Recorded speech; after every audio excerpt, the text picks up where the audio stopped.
Assalamualaikum warahmatullahi wabarakatuh. Perkenalkan, saya Muhammad Alif Saputra dengan NIM 2220801032. Di sini saya akan menjelaskan pembahasan hewan vertebrata pada kelas Pisces dan amfibi. Yang pertama, saya akan menjelaskan apa itu chorda dorsalis.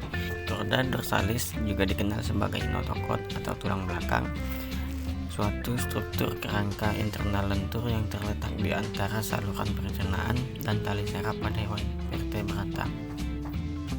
Karakteristik umum dari vertebrata: yang pertama, adanya tulang belakang atau kerangka tulang belakang yang melindungi sumsum di tulang belakang.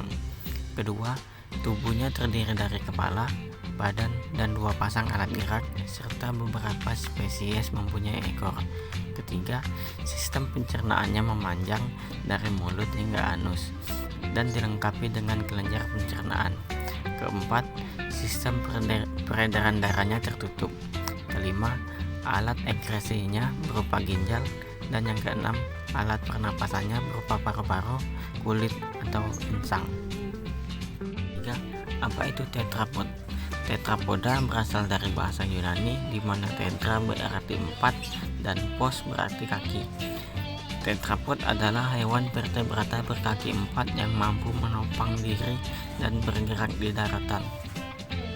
Keempat, karakteristik amfibia. Yang pertama, umumnya memiliki kaki 4 atau tetrapod. Beberapa ada juga yang tidak berkaki. Kedua, terdapat selaput pada kakinya. Ketiga, permukaan kulit lembut dan lembab.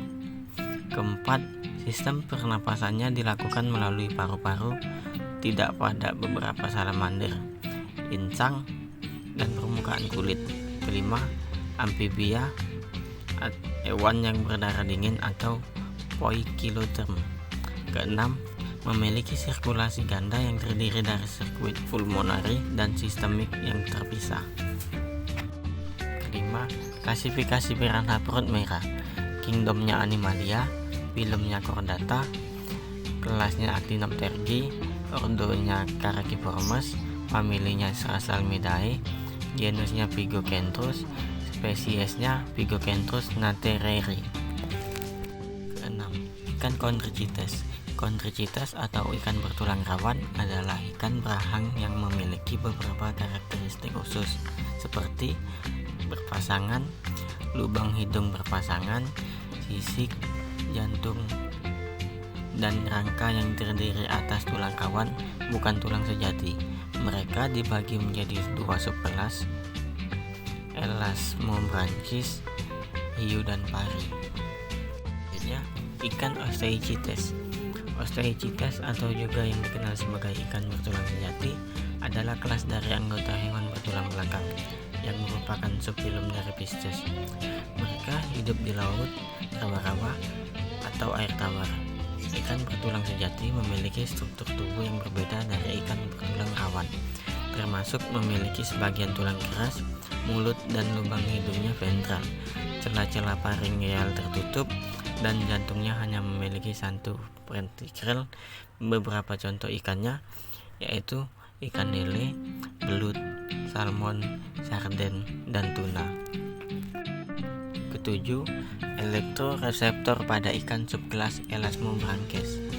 Elektroreseptor pada ikan subkelas Elasmobranchi yang mencakup hiu dan pari terletak di organ yang disebut ampullae O'Flaherty. Organ ini berperan dalam mendeteksi medan listrik yang dihasilkan oleh mangsa lingkungannya. 8. Apa fungsi neuromas pada ikan tulang rawan dan tulang sejati? Neuromas pada ikan tulang rawan dan tulang sejati berfungsi sebagai alat indera yang peka terhadap tekanan dan arus air. Neuromas juga membantu ikan dalam mendeteksi objek seperti mangsa atau musuh yang sedang bergerak di dekatnya. Selain itu juga, neuromas juga memungkinkan ikan untuk menentukan arah dan kecepatan pergerakan air. Ke-9, apa fungsi swim bladder pada ikan? Fungsi swim bladder pada ikan yang pertama, untuk mengatur tubuh ikan saat menapung di dalam air, sehingga ikan dapat menyesuaikan volume tubuh dan berat jenisnya dengan kedalaman air yang direnanginya. Yang kedua, membantu ikan dalam pernapasan karena lembung renang juga berfungsi sebagai ruang untuk beresonansi dalam menghasilkan atau menerima suara. Yang ketiga, menjaga keseimbangan ikan terhadap tekanan dan massa air sehingga ikan dapat tetap mempertahankan posisinya tanpa harus berenang secara terus-menerus. Selanjutnya, apakah hiu memiliki swim bladder? Hiu tidak memiliki swim bladder atau gelembung renang karena mereka bergantung pada sirip dada yang besar untuk membantu dalam pengapungan dan pergerakan. Sebagai gantinya, hiu memiliki hati yang berukuran besar dan mengandung kadar minyak yang tinggi yang berfungsi sebagai pengganti udara dan membantu dalam pengaturan keseimbangan dan pergerakan hiu. Ke-10. Apa itu operkulum dan apakah semua jenis ikan mempunyai operkulum? Operkulum adalah penutup yang berupa lipatan pada tulang kemal yang melindungi insan pada ikan. Fungsi utama dari operkulum adalah melindungi bagian kepala dan mengatur mekanisme aliran air sewaktu bernapas. Jenis ikan yang tidak memiliki operkulum adalah ikan-ikan besar seperti ikan pari dan hiu, yang merupakan jenis ikan tulang rawan. Ikan-ikan ini tidak memiliki operkulum karena memiliki struktur khusus yang dikenal dengan sebutan septum interbrachiale. Ke-11. Perbedaan sistem sirkulasi darah pada Pisces dan amfibia. Pada Pisces, yang pertama memiliki sistem peredaran darah tunggal, sedangkan pada amfibia memiliki sistem peredaran darah ganda. Yang kedua, jantung Pisces terdiri dari 2 ruang jantung, sedangkan jantung amfibia terdiri dari 3 ruang jantung. Terakhir, reproduksi amfibia.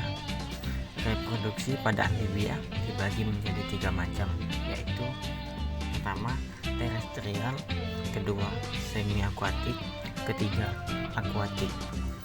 Amfibia hidup di 2 alam yang berbeda, yaitu di air dan di darat. Contohnya, katak yang hidup di habitat terestrial akan kembali ke air untuk bertelur, dan setidak-tidaknya keturunan masa kininya tidak tahan lama terhadap udara kering. Mungkin itu saja pembahasan dari saya tentang pembahasan hewan vertebrata pada kelas Pisces dan amfibi. Apabila ada salah kata saat saya menjelaskan, saya mohon maaf.